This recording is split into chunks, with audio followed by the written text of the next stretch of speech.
Yeah, probably the first time I think this year we haven't had a crack, our guys, and I'm very disappointed. Not only for the players, but also for the people that put in their hard-earned dollars to try and get us back to where we need to belong. To dish up that performance is very, very, very disappointing. Very disappointing. So they chucked it in, you reckon, definitively? I mean, obviously, listen, the opposition were too good, and we. I don't know, we just lost that. The one thing I can put my hand up and say is I thought our guys, for the first 14 rounds of the year, generally had a crack regardless of the scoreboard, and I thought today they didn't do that, which is the first time this year, which has been really disappointing. Which was the most disappointing aspect of it? Like, the contested ball, I mean, every statistic I suppose you were dominated, but which ones?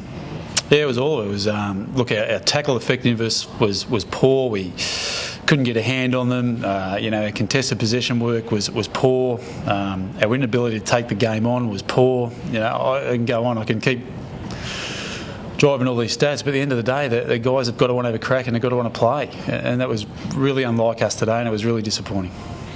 Any sort of treatment from here on in? I mean, are you a sort of bash and crash sort of coach after something like this? Do you sort of try and pick them back up, with positive sort of message, or how do you sort of go about it?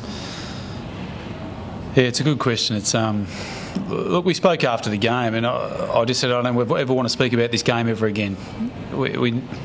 That's as poor as we've played for a hell of a long time, and we've just got to move on. Look, I've got no doubt they're disappointed, sort of thing, but it doesn't. There's no point dwelling on that rubbish, to be perfectly honest. So just bin the review, also. Bin it. Yeah. It's not us. It's disappointing, but it is not us. How big a setback do you think that needs to be a picture when you're saying you've improved the side? How big a setback to be a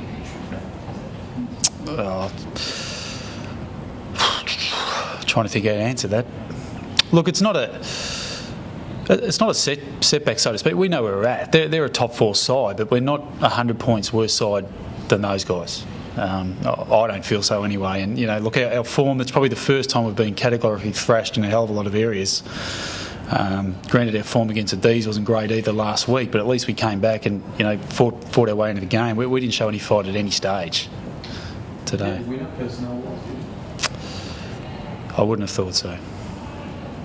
I watched it just before three-quarter time. Complete shock. That's the body language you were sort of reading, and even now it's almost like you've come out of a nightmare. How are you coping with this? Because this, as a relatively young coach, this is one of your first real hammerings when things have been going upwards. No, it's a good question. Probably the thing you feel like is you're shifting chairs on the Titanic. You're moving players to cover A, B and C like that. All right, we try and smother Robinson for a quarter, then Murphy pops up, then Judd pops up, then Scotland gets hold of us. You're just chasing your tail throughout the whole day, and that's what we felt like we were doing all the time in the coach's box, just running around in circles, and we just couldn't gain any momentum to go our way. We had a probably brief period during the first quarter where we just couldn't get the scoreboard result we were after, but then after that it was all downhill. It was just disappointing. You're just constantly trying to think what you can try next to try and get the scoreboard going your way, but we just couldn't stem the flow at any stage. You went back upstairs in the last quarter. Was there any specific reason to do that, rather than actually on the bench? Look, we just spoke to our guys at three-quarter time about how we start this last quarter is how we want to start next week's game. So forget the scoreboard, it's 0-0. We just want to play for next week. And we just wanted to go upstairs and let the players dictate their own, and watch them from that scenario. And yeah, it was just a different aspect of how to look at it. First quarter was disappointing. Again, would you feel like you're getting any closer to understanding why they're not performing well? Oh, look, I think we had the same. Might have had 2 less scoring shots, I think. So the scoreboard result, if it's 5 goals 2 to 4 goals 1 or whatever the scoreboard was, it doesn't look so bad. But it would be nice to get off to a good start. We certainly had stages where Carlton, I think, started the hotter. Granted, after their performance last week, they were always going to do that. But we just couldn't rectify the scoreboard at any stage. David, just a message to the fans that are driving home in the cars tonight who came today thinking a bit of a chance to play finals, 7 and 8, the sort of spots possible out for grabs.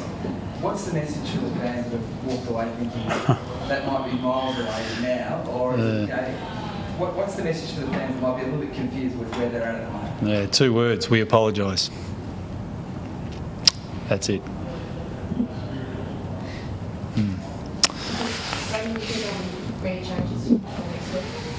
Many.